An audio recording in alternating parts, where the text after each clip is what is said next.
Hey, what's up? I'm Mike Rosica. I wanted to chat real quick about how we're going to be releasing this podcast. And since both Drew Paul Bell and myself have pretty active YouTube channels, what we've decided to do is to split it up. So on the Young Architect YouTube channel, I'm going to post all of the episodes that are even numbered. So, episode 0, episode 2, 4. I'm going to post all the even numbered episodes.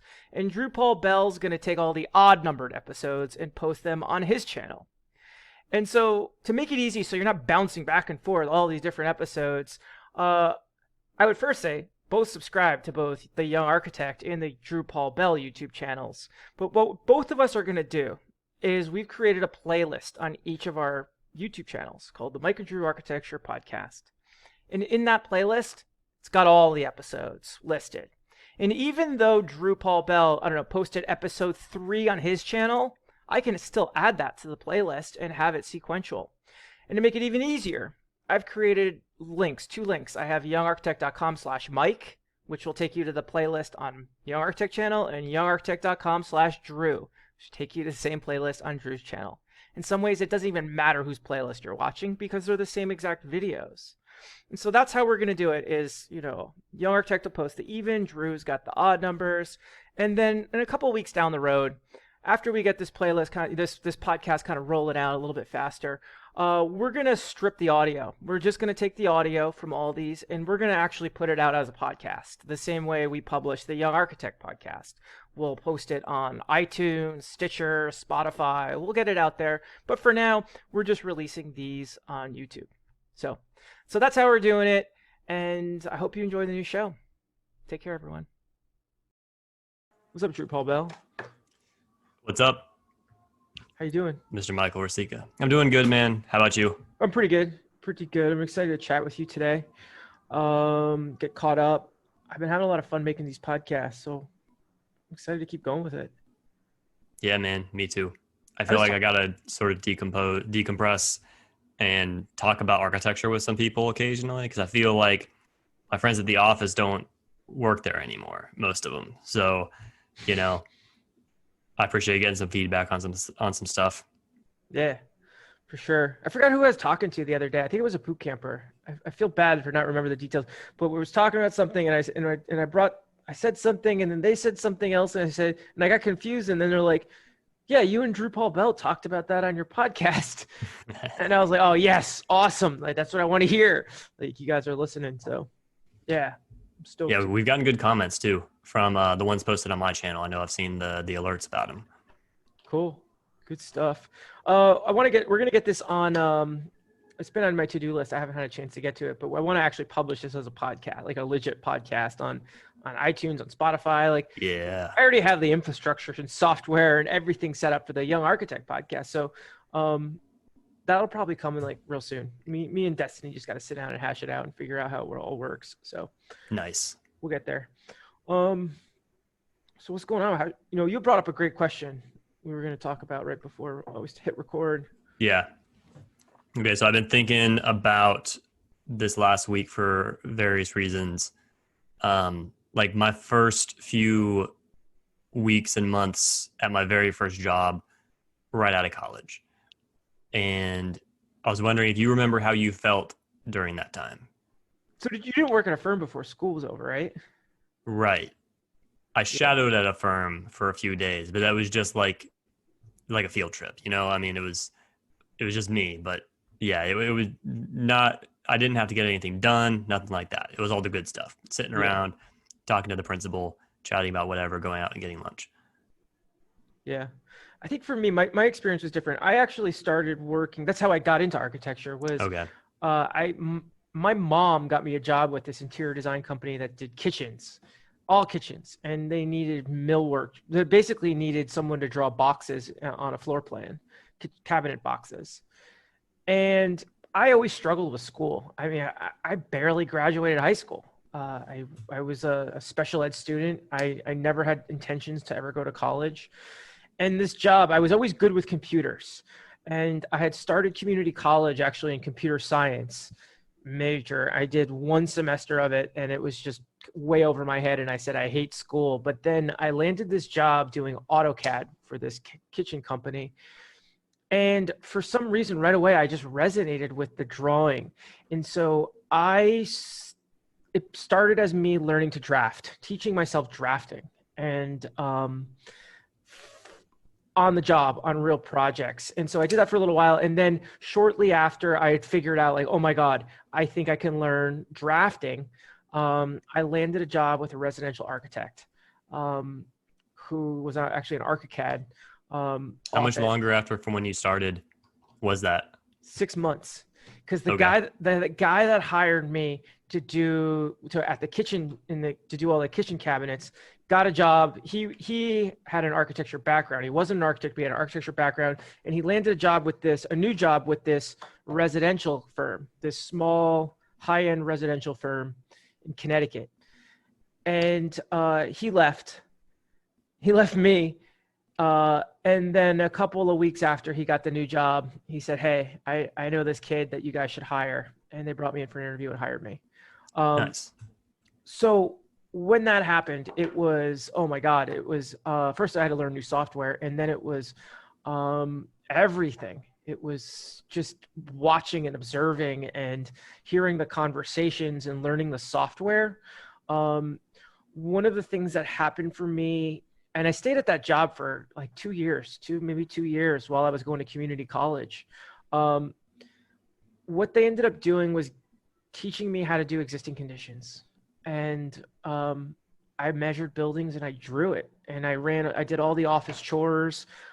This firm did a lot of work on, they had one guy in the office that did hand drawing. So all the schematic design work was done by hand, and they still had like a blueprint machine in the basement with ammonia. And so I used to run off blueprints and breathe all that toxic stuff. But I think for me, I was very ambitious and excited. I was terrified at the same time. I think they didn't really give me too much responsibility. But I slowly kind of earned that and worked my way towards it. But I was nervous. I was unexperienced. It was a little scary at times, but I had also knew that this is what I wanted to do for the first time in my life. And so in some ways it was a very empowering moment in time for me. Nice. Yeah. That's great that you had that experience so early and that you got to know it by actually doing it. Yeah. I was 21 I was 20 years old when I got the kitchen job, and I was about 21 years old when I landed the architect's job. And that kicked off my architecture career. And then I went to the Boston Architecture Center as the beginning for a little while. And then when I was 23, I decided to move to New York and go to the New York Institute of Technology. And so I came in as a second-year student and then finished the rest of my degree there. So I did community college, Boston Architecture Center, in NYIT. So it took me 7.5 years to get a 5-year degree, but I loved it, man. I got good grades the whole time. I was obsessed with architecture. Yeah. That's awesome. Yeah. How about you? For me, starting out the first job, so I didn't work while I was in college. I wanted to. My very first summer, I got to do a study abroad program. So, I mean, that was clearly better than getting to work. Also, after like first year, I don't know if you're necessarily, that's really the best time to get a job. But then after second year, they shuffled around on our flow chart, like the classes we had to take with the prerequisites and everything. Mm-hmm. They shuffled it all around, and they strong-armed all of us into taking summer classes that second year. So I couldn't do a second year. After third year, I had some health things. My grandfather had some health things, and it wasn't going to work out, even though I had an interview lined up somewhere. And then between fourth and fifth year, I did work for a buddy of mine doing contracting work around Atlanta. So I had applied to some firms, but it was kind of too late by the time I started applying, was part of the problem. Mm-hmm. But yeah, so when I first started my first real job in an architecture firm was right after I graduated, about a month or two after I graduated, because it took me a minute to like find the position. Yeah. And Yeah, and what I've been thinking about lately was how I felt totally in over my head for the first several months. It wasn't until like I remember my first day was like the last day in June. And then I felt in over my head every single day until about October. And then it was like one day a week. I felt like I knew what I was doing. And then it was like a year later, I felt like I could generally handle it. Or if I didn't know what to do, I knew who to go ask. Yeah. But or I knew how to ask and I knew which questions to ask. But and it was and I remember it was doing elevations when finally things started like to kind of become manageable because I had done elevations before. Um, but I had to do like a working drawing set, a construction document set for this cool little like pier. It was like a dock at this guy's lake house, and the principal designed it. It was awesome. It was a perfect first project actually, and I was modeling it in ArchiCAD and then doing the CD set. Hmm. But like it required a real understanding of how the stuff was going together, like the steel, the CMU, the lag bolts, all the kind of stuff that teachers would gloss over. Hmm. And so, and then on top of that, I was learning ArchiCAD, which I had worked with before in college, but not to the level that they were working with in the profession. So I Yeah. felt totally in over my head. And, as time went on, I got more and more comfortable with it. And I kind of thought it was just me because I was at a small firm. So I was the only young person there. There were two people who were 10 years older than me. And then there were two people who were like in their 60s. And so I was the young person. Then as the years went on, we brought on some interns who like I recommended or whatever.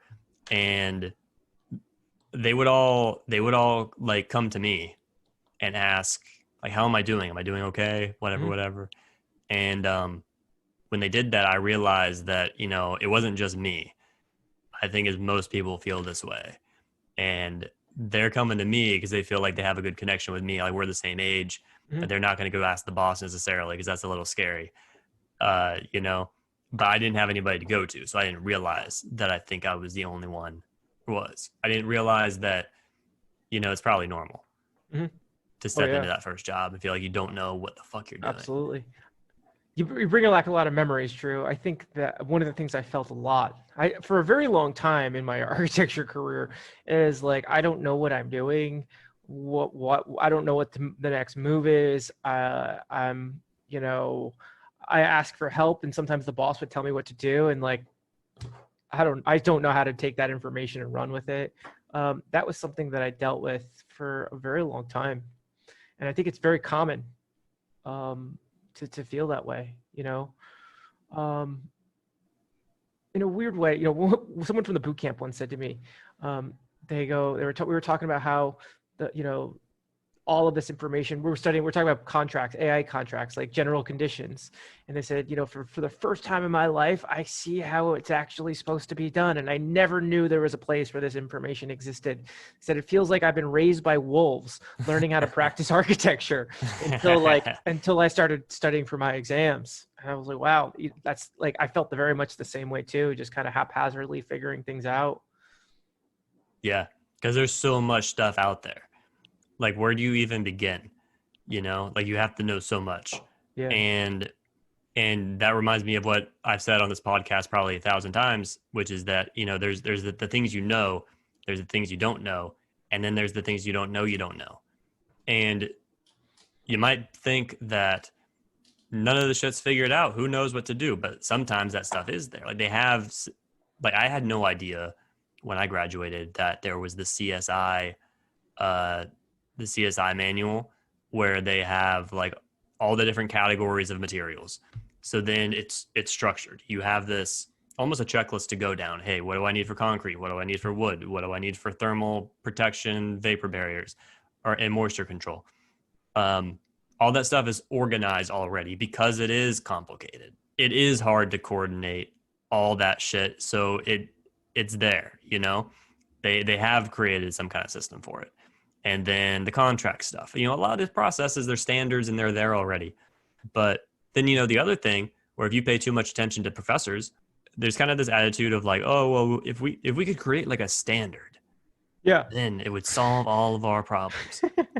And first of all, most of the professionals do have standards already. A lot of this stuff has been figured out already, and it also doesn't solve everyone's problem because they're not most. A lot of people don't know that it's even there, and That's so what you I got to kind of learn it, figure out oh, it's there, go, learn to go watch it. I also learned that managing a standard is a full-time job. Yeah, Making sure everyone's on the same page. yeah, because you can't just like speak the rules down from on high and then imagine that everybody heard you or understands or is going to remember when they do it. When they don't Yeah. do it for 6 weeks. Yeah. So let me ask you a question, Drew. Is there a moment where you feel like there was a turning point when this feeling of like not knowing what to do, being insecure, I don't have the experience or like I don't like I'm confused. Was there like a moment where you feel like that started that outlook kind of just turned around and things started to march in a different direction? So, all right. So there was a checkpoint. There was a checkpoint in October when we were working on. We had two projects in the office at the time, and they were both in pricing. So we were kind of doing the same thing on two projects, one after the other. And it was design development / pricing document. So it was like not super detailed construction details, but it was like elevations and marking stuff that had to be priced and making sure that like it was a relatively simple drawings. And so it was working on those elevations where I thought, okay, I feel like I kind of got this under control now. But it was, again, like only one day a week. And then it was, I remember a year later, it was probably like once a week. I remember getting a raise a year after I'd been there. And I think it was like a Friday or something. And then on Monday, the principal told me to go on a site visit alone. And so I'm like, oh, I'm going to go on the site visit alone and I know what I'm doing. And then I went there, took pictures, whatever, made notes, came back. And then he was like, did they install the sloped washers on the suspended storage space? Because we had like, there was like this, it was like a wine shop. So you got like the ground floor and then you had like a loft up top. They had like these things that came out they used for storage, and they had like angled tension wires going back. They had washers on it that were sloped, but I didn't really know that detail was there. Mm-hmm. And I didn't know. And then I was like, I don't know. And then I felt real embarrassed after. I was like, man, I just got this raise. I got up here to go do the damn site visit on my own. And then he asked me like the one question I have no fucking idea what it is. And he was like, he was a little put out. He was okay about it. But we looked at the photos, and it was in the photos that it was indeed not there. And what had happened was, though, he did a sketch. He told me to scan it in the scanner because I had the scanner by my desk. And then we sent it to the GC. And I did the scanning and all that without really being aware of what I was scanning. Mm-hmm. So I say all that to say that it seems like every time I start to feel like, oh, I've arrived, I got it. Then like the next day, something punches me in the mouth, and I trip over myself on some stupid thing, and then it kind of humbles me again and puts me back in in my place. Yeah, I think that's the answer right there. Is your education never ends. There's always more, and I do feel a lot more confident since getting my license, though. And it's not only saying, oh, yeah, I got my license. At a certain point, once you've learned enough, I think you get to the point where you can begin trusting your instincts. Mm-hmm. At least trusting your instincts about where to go. I got a project right now where we are re-roofing a building in Miami for HBO, one of their centers for something, and I'm not sure what goes on in the whole facility. I'm just working on the roof part. We have like we're installing new tapered insulation. We have this mechanical room up on top with the air handling unit, and then the GC says, oh, the condensate drain line is now going to collide with the tapered insulation because of the way we're doing out the new installation. Mm-hmm. And so now I have to come up with a way to like reroute it. And like I'm relying on my instincts a little bit, it's like I know how to solve the problem. I know how to figure it out. It's like, okay, well, let's figure out where the lower slope is. We can cross the opposite side of the room. Okay, cool, let's do that. And looking through the photos, I was able to even catch, oh wait, that is a fire rated penetration in the wall, and I got to make sure that we say provide new fire rated penetration. And same thing with like the trap and the clean out. Like people didn't really have to tell me, hey, make sure you watch out for that. Now I'm aware. I can kind of trust my gut when I'm looking at these photos and figuring out a good solution. I know a lot of the hurdles and the stuff I got to actually be prepared for, rather than having to run it by somebody else. Mm-hmm. One of the things I always struggled with, and I felt like I struggled this for a really long time, was figuring out, working in architecture offices, like, what am I good at? And I think that for the longest time, I put myself in a position of doing a lot of technical work and drawing details and putting together sets of documents. And I think at a certain point, I realized that, well, yes, I've done it so much, I'm good at it. It's not the best. It's not the best use of my skills, and it's not what I was passionate about. And I feel like I was unhappy for a long time because I was showing up working on things that I just it wasn't my passion, and I was forcing this thing to happen. And while it was, in retrospect, it really helps me to have that background and those skills. I kind of wish I figured that out sooner. That sitting in the back corner, hashing out documents. I'm really a people person. I need to be out moving around, talking, managing. I'm a generalist, not a specialist. And I think for the longest time, I struggled with trying to be a specialist, and it just didn't work for me. I downloaded this audiobook called The Effective Executive by Peter Drucker, I believe. Yeah, I've heard of It's it. one of these books that like everybody refers to. Yeah. And this opened my eyes to something. He said that basically that there's two types of people, and there's two types of employees within an organization. There's like the workers, and then there's the executives. The workers are like the frontline soldiers. They're the ones who have to be technically skilled, and they're tinkering away on whatever. They're the draftsmen. They are I want to say project manager in a sense, but a project manager also plays a little bit of the role of the executive. Point is, like, the workers are doing the work. The executives are up here, and they're basically managing all these other people who are doing the work. Mm-hmm. And so their work, the work of the executive and the work of the worker are very different, right? The worker has to be very technical. They're in on the thing, but then the executive is about having meetings all the time. So as soon as I hear this, now all of a sudden it makes sense why I see people doing what they're doing in corporate America. These people running around, and then they're like, oh, I gotta go. I got a 1:30. And they're just like busy running. They're so impatient. You have to talk to them. Like, you have to simplify it down, give them like that little like executive summary or whatever. They have such a different mindset. And it's a very different thing than being like the technically skilled. And sometimes you got to have both. You usually got to climb up the ladder through the technical stuff Mm-hmm. to get to that executive level. Yeah. But then that also sounds like one of these phenomena that they talk about in architecture, which is that if you're really good at design and you climb up this ladder, eventually you get to the point where you're not doing any of the design, you're running the firm. And that sounds like a weird trade-off. Do you feel like you would be better as an executive? Oh yeah, I think I'm a worker. It's in my blood, and it's how I got to where I'm at. And I think as being a worker for so long, I think it's made me a better executive. Okay.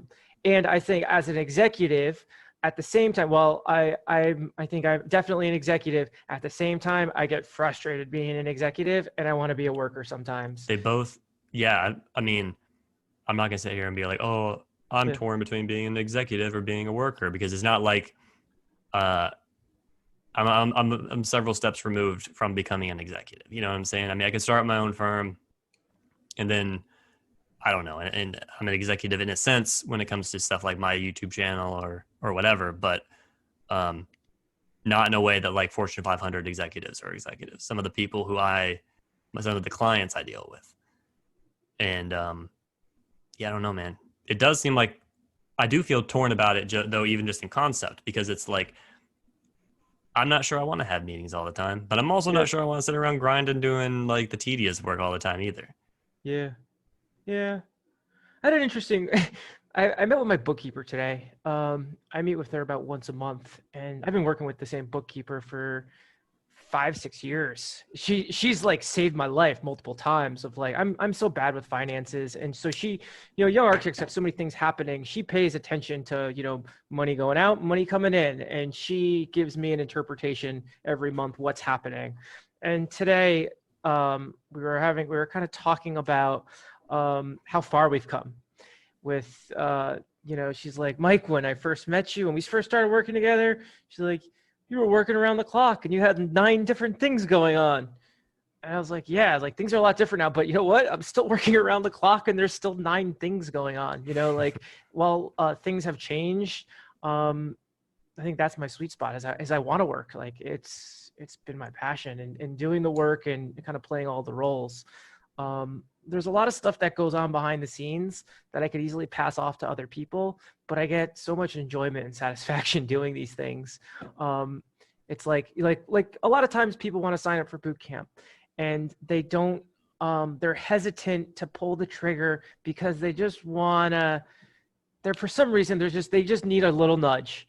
And I could easily train someone to do the sales calls and talk to these people, but I know I like to talk to them and to, get a feel and kind of, introduce myself. And, if we're going to work together, like, let's just talk. And so like, I love doing that. And I love doing the graphics and the videos. And I feel like there's a lot of stuff that I've hung on to that, well, yes, I could pay someone else to do it for me and they might do a better job, but I don't know, it makes me feel good to feel like I'm, I would hate to always be overseeing other, like when I worked for the city of Portland, Oregon, I was a project manager, and that was I knew I wasn't a lifer. I was there for a limited amount of time and I wanted to do a good job. And at one of my meetings, I said to my boss, I said, they were talking about kind of moving along, like what's my 5-year vision.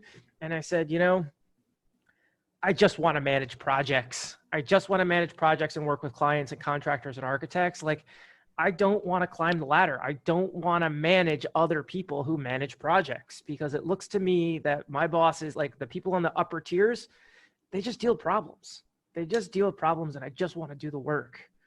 And that didn't go over very well.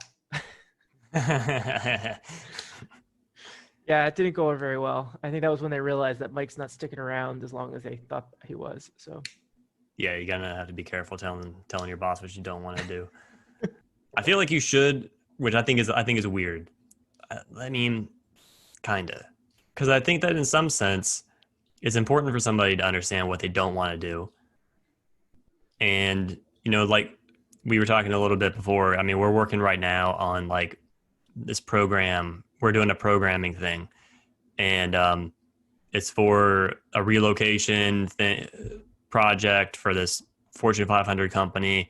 Not the whole company, but just like a little portion of it. And I'm dealing in Excel on this. And I don't hate Excel. I'm perfectly willing to learn it, but I'm not good at it. yeah, I'm not completely useless, but sometimes it feels like I am when like they need it done fast.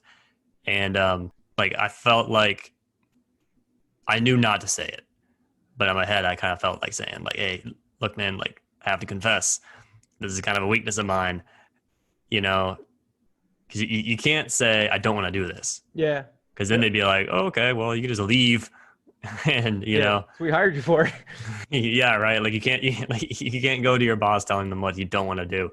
I don't know. I hear stories like Gary Vaynerchuk says he does this. He says that like he loves to listen to like what his employees like and don't like, even if it's like, I just want to work here for 2 years, figure out how you do things, and go start my own company. Yeah.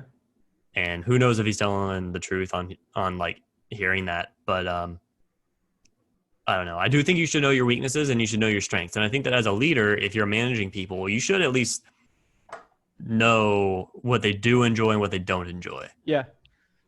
Yeah. And I'll also say, like, I mean, speaking just for me personally, I'm a professional, and if I have to do something, I'll do it. You know, so it's not even so much about if I were to ever bring up what I don't want to do. It's not that I wouldn't do it, and it's not, how do I say this? It's not even like I'm trying to complain. Ultimately, any reason why I would think about it for me has a lot to do with how do I make sure I'm as effective as I can be. Yeah. So I know I'm going to be more effective with something that I enjoy. And I also know that I'm going to have to do stuff I don't want a portion of the time as well. Yeah, it's not all the fun stuff. You got to have like, you got to type the meeting minutes, you know, you got to log your hours. Yeah. You got all that stuff comes along with it. So you can't just take the good stuff and none of the bad stuff. That was actually, in a weird way, that was one of the things I actually used to love to do, is to do the meeting minutes, because I felt like the person who wrote the meeting minutes had a lot of control and power. And it allowed, in a way, it allowed me to tell the story of the project through the meeting minutes. It also forced me as the project manager to follow up on things, and it forced me to stay engaged. And I always felt when I wasn't writing the meeting minutes, I was thinking about other stuff. And where I know, like in these meetings, I got to pay attention because I got to be able to follow up and generate this document. And so it forced me to stay engaged and pay attention to what was happening and follow along. And it made me better by willing to do the meeting minutes. That's one of those things where I want to be a worker, Mm, rather than just be an executive. So, interesting. yeah. I have a love-hate relationship with meeting minutes. Um, it's not the most fun thing to do, but I did learn a lot writing the meeting minutes. Mm-hmm. Um, my principal in Atlanta was pretty particular about. He was very detail oriented and very particular about things. So, I mean, reasonably so. But like, so he would review it and mark it all up, and he would change like the wording on stuff for whatever reason. And I love that I got that feedback from him on that. Uh, we went on the site visit up to this project up in New Rochelle I've probably talked about before, where we had all kinds of problems with the permit.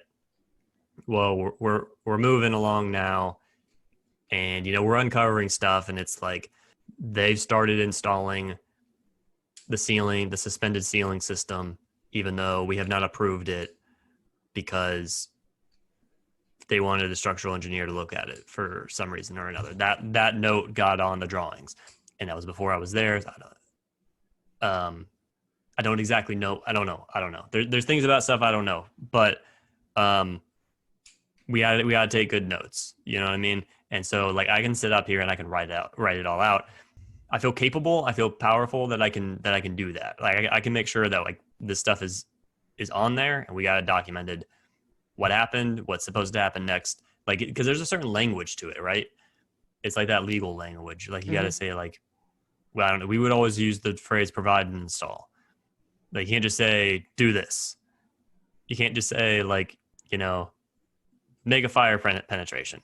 Yeah. You gotta word it just the right way. And if you Yeah. know how to talk, you know how to think about it, then that helps you thinking about it. Yeah. It takes time to figure that stuff out too. What I liked about meeting minutes is I would keep a record. I don't know. Let's use the carpet tiles are delayed, and I would keep okay. So the first meeting, the carpet tiles are delayed. The second meeting, what's the update? Oh, this is what's happening, and we constantly kept track of all these different items and managed it through that. And there were so many moving parts on a construction project. It used to help me so immensely with, okay, oh, I forgot about this thing. What's the update on this? Oh, no update. So, okay, but it stays on the list. And it was like a rolling to-do list for everyone. And in a weird way, the meeting minutes managed the meetings. And in a weird way, it managed the whole project because everyone was using them as almost a to-do list. Oh, I got to follow up on this thing, this thing, this thing. And it became really powerful as a project management tool.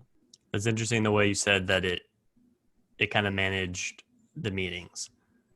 Because I the know what you last mean. week's meetings would become the agenda for this week's meeting. The last week meeting minutes would become this week's agenda. Hmm. That Yeah. reminds me of something I heard my principal say the other day. He was like, "I'm a big believer that if we get all the information in front of us, the answer will be obvious. And I was like, man, that's a good way of putting it, you know, because I've heard more ambiguous ways of saying the same thing. They've talked about the importance of leaders asking more questions and asking more questions or whatever. And, you know, but it's just saying once it's all out there in front of us, then we'll know what the answer is the good North Star to have, I think. Yeah, I like that. I like that logic, that mindset. You know, and one of the things that actually I tell the boot campers, it kind of gets back to this almost this self-help philosophy. And I say, listen, like, you've already got everything you need to pass these freaking tests. You've got the skills, you got the know-how, you know what you need to do. Like, you just got to show up and do it. You know, like you're not missing anything. You just got to put all the parts together. The parts are already there. And it's going to take you a few minutes to figure it out, but you can definitely figure it out. And the answers already exist, and you've already got it. You just got to just do the thing. I like thinking about design that way too, though. You know, I mean, that's programming, though, Drew. Especially with all this spreadsheet stuff you're talking about. It's understanding the problem, understanding what's the problem we're trying to solve, and having a really good idea of what the problem is, and using that knowledge to better solve the problem. And describing it well enough that it's clear to other people. You'll figure out all the spreadsheet, Drew. I have faith in you. Yeah, I think I will too. I feel like I like learning, you know what I mean? Yeah. So like in my nerdy way, I would kind of be happy playing around with Excel and figuring out like, how do you do this, you know? But I also feel like I got to balance that with the way that they've done it in the office. Like right now, I mean, I can't just go and like restart on this program that's been evolving and growing since like several years ago. And then you also run into the battle of like, oh, well, I learned how to do it this other way with pivot tables in Excel. And then they're like, we don't do pivot tables. Why are you complicating it? And, you know, like, yeah, I mean, this is something that I feel like is also important too, though, to understand it from the beginning. You know, one of the project managers I was working with today was saying, he was trying to explain to me why to do this one table that would show the existing spaces and tally up like the existing workstations, the existing offices, and the existing like meeting rooms and stuff like that, and then compare it to what's on the program that we have developed that's still being worked. The way he said it was, he was like, just do what you need for it to be clear, like that, like what do we have now to document how many workstations there are now versus how many workstations they want to have when they move it. I like the way he put it. He was like, you should know this building like the back of your hand, and do whatever you need to do to like make sure that you have the answer to that question, because it came up in a meeting. So it's like, we should know the answer to that question. So let's get that shown somewhere. It can feel overwhelming though when you don't have when you're kind of in the middle of trying to figure out all these pieces and get familiar with it. Yeah. Cause like I'm happy to learn it. And I mean, if I was good at it, I'd be happy to do it. I mean, I'll do it, but I feel like I never went through training on it. Mm-hmm. And I wish I could like sit down with somebody and they'd be like, all right, here's how you do it, like a classroom, you know, or like the way that I learned all the other stuff. We talked about how to start drafting projects, but nobody talked about how do you start an Excel sheet. Is it Excel or is it programming? Is it the software or is it the task you're trying to do with the software? What do you mean? Because it sounds like you're working on this big programming thing, but you keep saying Excel. And so that's a good distinction. Is it the software or is it the task? It's the task. Yeah. Have you ever read the book Programming for Design by Edith Cherry? No. I read it for the architect's exam. It's fantastic. You should check it out. It's all about, okay, there's another book about programming called, oh man, I forgot. It's the William Pena book. I forgot what it's called. So William Pena worked for HOK as an architectural programmer, and that's all he did. And he wrote the Bible. what was it called? He wrote the Bible on architectural programming, but the William Pena book is so abstract. It's not really, well, it's about architecture. It's not really about architecture. And so there was his mentee, Edith Cherry, worked under William Pena, and she said, you know what? I'm going to write the follow-up book to his book, and I'm going to base it in reality. And her book is all about architectural programming on real projects with real people and understanding that. And when I was studying for PPP, I read that book, and it blew my mind. I fell in love with it. I thought it was a fantastic book. It changed everything for me.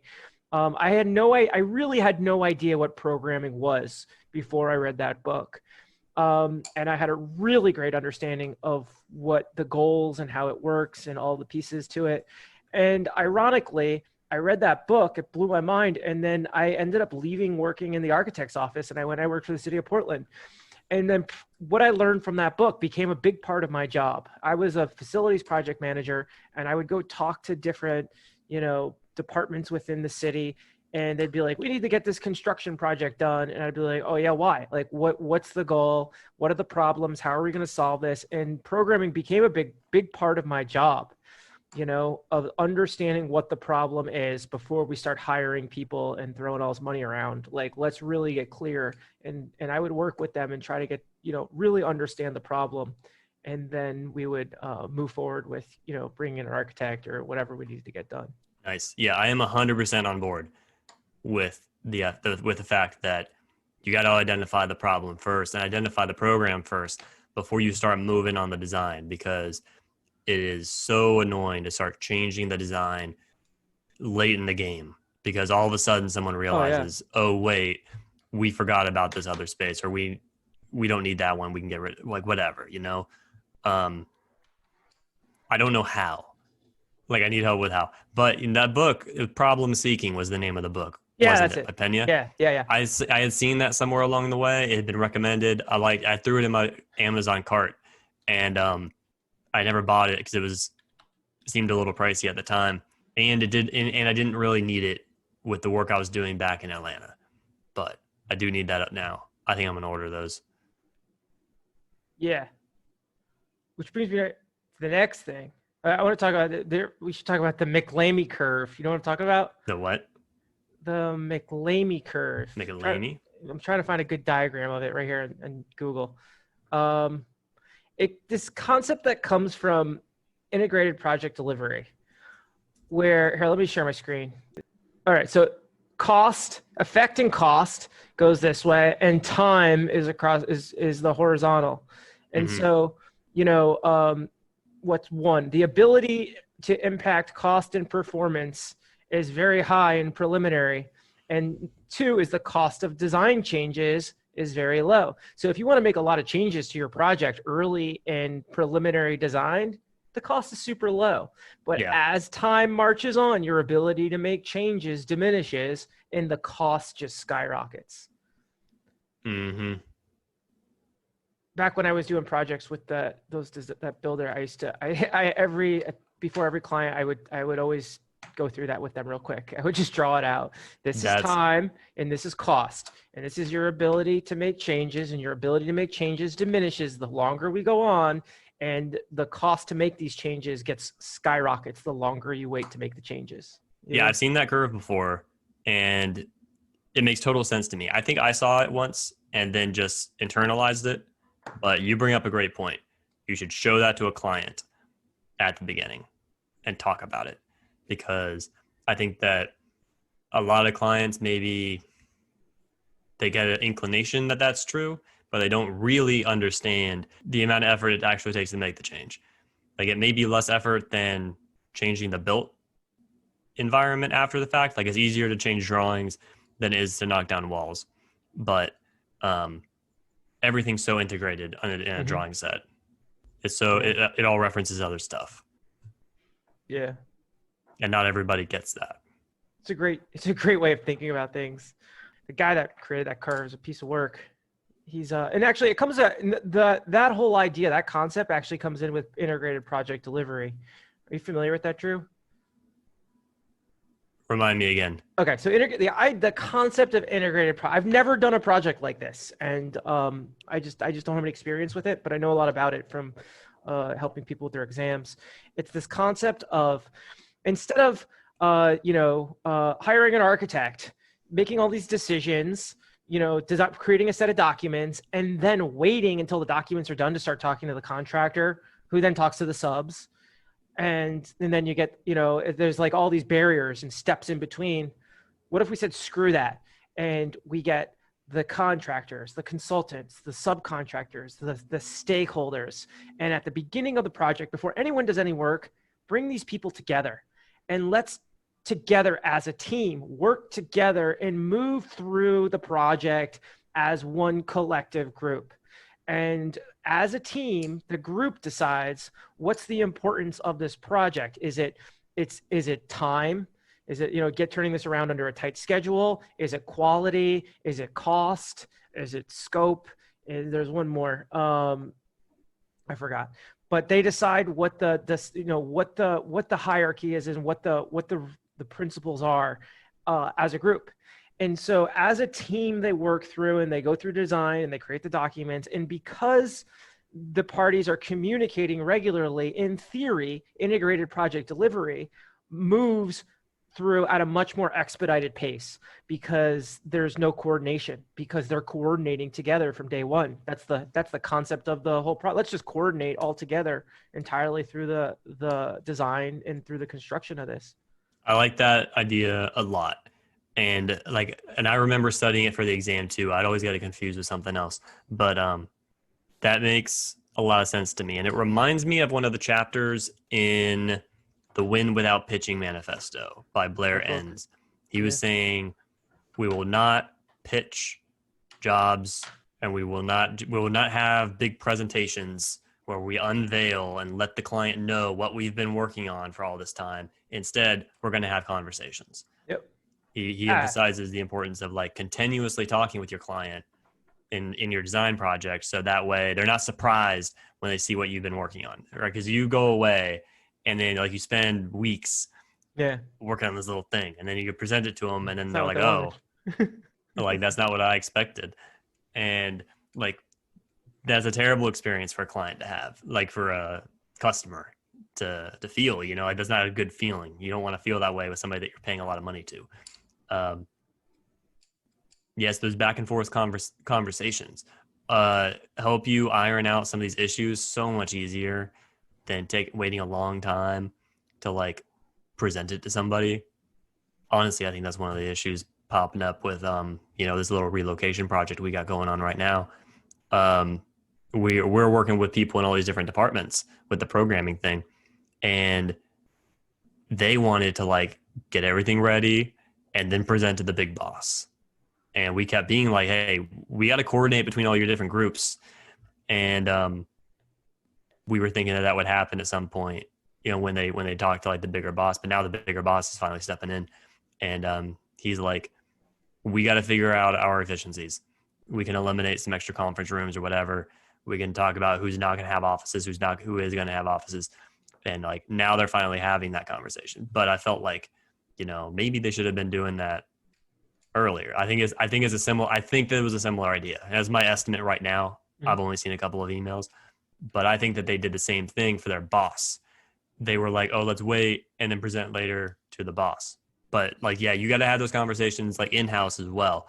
And then within presenting, delivering the architecture project, that seems insanely valuable. You've got all these people who have specialized in one thing or the other, whether that's construction or engineering or design, and you get all of them to work together for a little while. And who knows how that looks? Maybe that looks like some shit meeting where nobody knows what's going on at the meeting. Mm-hmm. But I think that there's got to be a way to do that well, so that interaction has a light footprint. So it's not some dense meeting where you're covering a million things and nobody really knows what to say. Yeah, hear that. Hey, so what else is going on with Young Architect? Oh, I don't know. I feel like a bazillion things. We're working on the winter series. I think me and Joanna actually I think we're getting closer to really finalizing kind of a first draft of what the winter series format looks, who's going to be speaking, what they're going to be speaking about. So we got all the proposals back. We've been reviewing that. We haven't actually even contacted anyone yet, but so we're working on that. Over the weekend, I took a couple days off. Actually, me and my girlfriend went out of town. We went to the beach. I have taken zero time off this year. Absolutely none. We were supposed to go to Belize on my yearly yoga retreat, and that got canceled because of COVID. And I feel like I've just been in my apartment, and so we just got an Airbnb for the weekend and just spent a couple days doing nothing, going out to dinner, stuff like that. But the one thing I've been working really hard on lately is I'm creating a new coaching program. It's called the Young Architect Entrepreneurship and Business Coaching. One of the things, the Young Architect mission is to help the next generation architects succeed. And I feel like I have really built the brand around the architect exam in a pretty big way. The boot camp has been a massive success. When I look at all of the ways that young architects, with what we do and how we make money, and all the different things that I engage with, the one thing out of all the things that I do on a daily basis for young architect, it's the coaching, man. It's the boot camp. It's connecting with people. It's talking to them and helping them succeed and giving them information that's going to help them, move in the right direction and ultimately thrive in their exams and in their lives. And in seeing that, it's the one-on-one. I'm a people person. I need to be around other people. And one of the things I want to do, I am doing, is I want to, keep kind of moving the young architect mission of helping people succeed outside of the realm of architect exam. And, in some ways, what I'm in the middle of creating is like a one-to-one coaching program where I work with people and I help them figure out, what's the next thing. Is it, I feel like I watch a lot of people, they get their license and then it's like, oh my God, now what? I got this thing. I accomplished the goal. What do I do now? How do I transition this thing into, having my own business, starting my firm? How do I make those moves and move in that direction? And, that was my inspiration for getting my license, is to, move into entrepreneurship and start my own business and become my own boss. I did it for myself. And I want to keep working with people the same way, kind of in the same capacity I have been with the boot camp, but more one-on-one and more interactive and more long-term. I mean, boot camp's a 10-week program. I want to create kind of a one-on-one coaching program that's weekly, where I'm helping people, I'm coaching them through their stuff that they're working on. And it's going to be more probably like 4 or 6 months long. And, really kind of helping people move towards that. So I've been working on that, kind of hashing out what does it look like, what's the program look like. I feel like I've got all of and then I've been kind of working really hard, kind of brainstorming this new program. And as of a couple of days ago, I feel like I've finally got all the pieces and I got all the clarity. And the next step now is to just kind of get it all written up and create a little web page, and I'm going to start talking about this thing more often. But yeah. Nice. Yeah. So what, have you specified what, cause what are you going to go do is super broad. Yeah. So one of the things, I did a lot of brainstorming around this is who are my ideal clients? And I see that as, and I kind of identified a bunch of different scenarios, so-and-so just passed their exams and they want to have their own firm. They're working for another firm. And how do they make that transition from, being an employee to being the business owner and having their own clients? And, what does that look like? So that's kind of one of the things that I see, working on. I see that actually being a big part of what this could be. At the same time, I see maybe someone else is, they've been working in a firm for a long time and they're not happy, and maybe it's exploring other options and maybe some side hustles and other things. I also see this coaching program not exclusive to architecture people. Let's say there's this other person who's got an online business, that's, already kind of taken off, but they want to take it to the next level and, maybe tap into social media to get better leads or stuff like that. Like I got a lot of knowledge around that. Blogging, social media, entrepreneurship, business. That's what I want to focus on. And, finding people who are looking for help with that kind of stuff. Nice. So it sounds like you're helping people. All right. So like once you have your license, it seems like the obvious next step is to either start your own firm, or I think also taking on a more leadership role within the firm that you're in. Because I keep thinking of the Blair Ann's book, The Win Without Pitching, and he says how important it is to like be very specific and like hammer down on your niche. And like you have the niche of like the passing the ARE, and that's a very specific niche. So it seems like I would want to hear you say have like a very specific idea, but it sounds like it is specifically the person who has gotten their license and is then starting a firm, or yes and no, or moving up. One of the things too is because I do so much with the ARE stuff. I don't want to work with people who are studying for their exams, or and I don't want to tell them like you got to get your exams done first. But if that's a path that people want to go down, I think you need to get that done first before you start a business or entrepreneurship or all of these other things. So this program wouldn't be available for people who are working on exams. Maybe getting their exams was never part of the game plan. That's perfectly cool with me. And I don't think everyone goes down the same path. Mm-hmm. It's really, I think, in my personal life, with all of the things that I've done, coaching for me has paid out in dividends. Back when I was starting Young Architect, back in the day, back in 2015, I hired my first business coach, and it was expensive. And I took the plunge and I did it. And I'll tell you what, in retrospect, yes, it was expensive. I was paying this guy, I don't know, about $700 a month to help me with my business.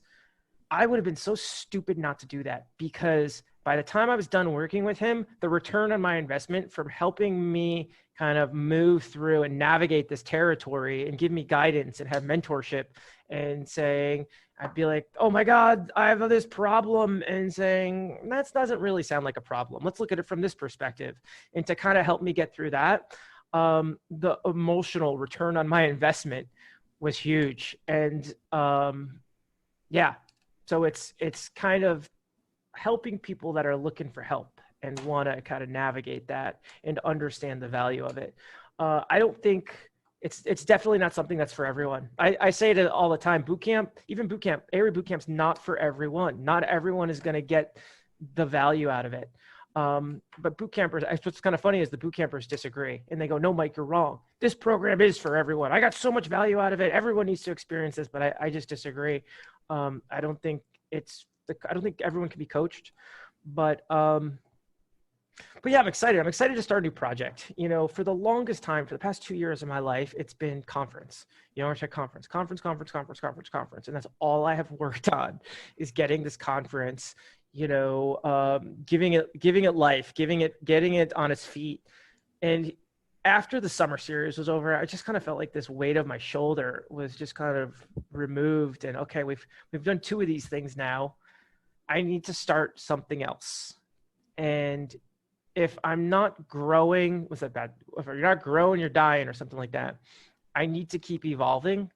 And the coaching's been, when I do a reflection on what's been successful and what I love, it's been that. And I also see it morphing and growing. While yes, I will be coaching, I look at the next generation architects as my future clients. I could also, keep doing that with, in other areas of my life, and it could grow with me as time goes on. So, but what's interesting is I'm doing things backwards. All other coaches that I know, they start with one-on-one coaching, and then they move towards more of a group coaching bootcamp model, where I started with the bootcamp group model, and now I'm moving towards the one-on-one model. Nice. Yeah. So, and ultimately, I think one of the goals is to have a group model around this entrepreneurship business kind of side of coaching. So, Awesome. Yeah. Yeah, man, it sounds super helpful. Yeah, it'll be good. And I'm with you on the value of coaching. You know, it's like, you know, we say it all the time, like there's the things you know, the things you don't know, and the things you don't know, you don't know. Those coaches can help you identify those things you didn't even realize you didn't know. And I think it's one of the best ways to learn is from someone else. Yeah. Yeah. Having another set of eyes kind of help guiding you, moving in the right direction. So Yeah. yeah, I'll tell you what, it's in my own life, making these investments in my own development with coaches and helping me figure things out has been, um, it would have been so stupid for me not to spend this money and to do this work and have these people guide me. So, Mm-hmm. and that's like one of the things I talk about too, is everyone talks about mentor. You need a good mentor. And I'll be honest, in my own life, you know who the very best mentors are the coaches, Yeah. because I'm paying them. They have a financial obligation to be a fantastic mentor to me. I've gotten great mentorship in my life, mostly from books, great books, and podcasts and stuff like that. But the very best mentors have always been coaches. So yeah, that's what's happening. What else is going on with you, Drew? Not too much. I recorded a video the other day Oh yeah, on what? about my advice for working from home. And I shot it in Washington Square Park, and I did like multiple shots because I had like 4 or 5 different points. Oh So I'm cool. going to edit it together so that like each point kind of has its own shot. I feel like my videos are always very still, Yeah. and I think it could be a little bit more lively. So I'm thinking that by cutting it up this way, it'd be a little bit more entertaining video too. Yeah, I like it. I'm excited to watch it. It is a little ironic though that I'm talking about Yeah, working from home in Washington outside Square in the Park. park. Yeah. Yeah, but whatever. It is what it is. Hey, that reminds me. I texted you about this. You see the new Casey videos. Have you been watching them? The Yeah. new Casey Neistat videos?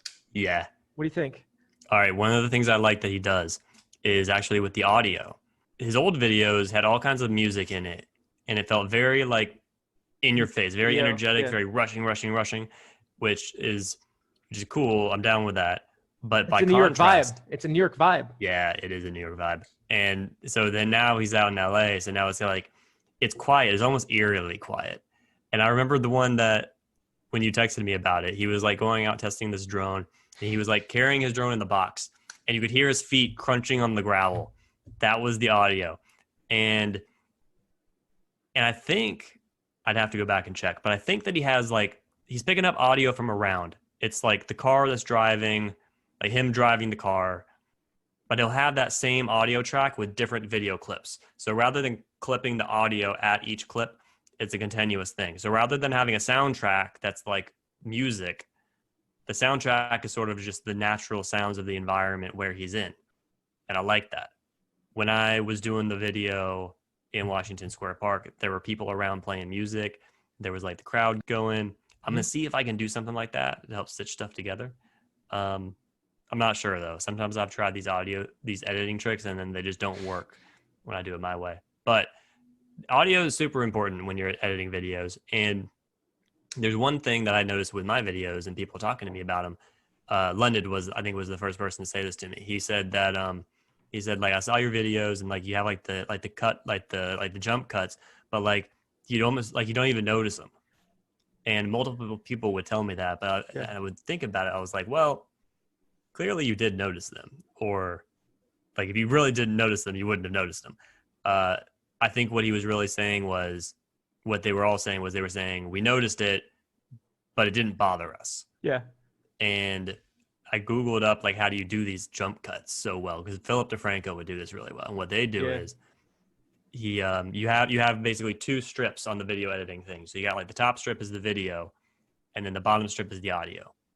And what you'll do is if you have 2 coming up to each other, you'll kind of slip the audio. So like, how do you do it? It's like all right, so you're watching the video clip go, and then you cut it, but you'll hear like there's the next clip coming up, but you hear the audio from the next clip before Oh yeah. the video you're watching now goes away. Yep. And it's a minor, it's like a tenth of a second or a half of a second. So they overlap.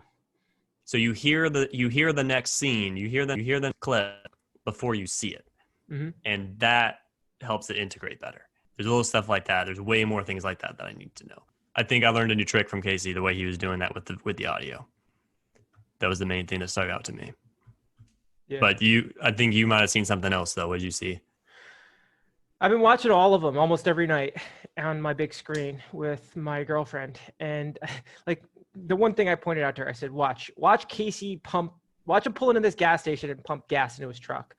And he's got a drone shot. He's got 5 different camera angles of him pulling into a gas station and, sticking the nozzle into the gas tank.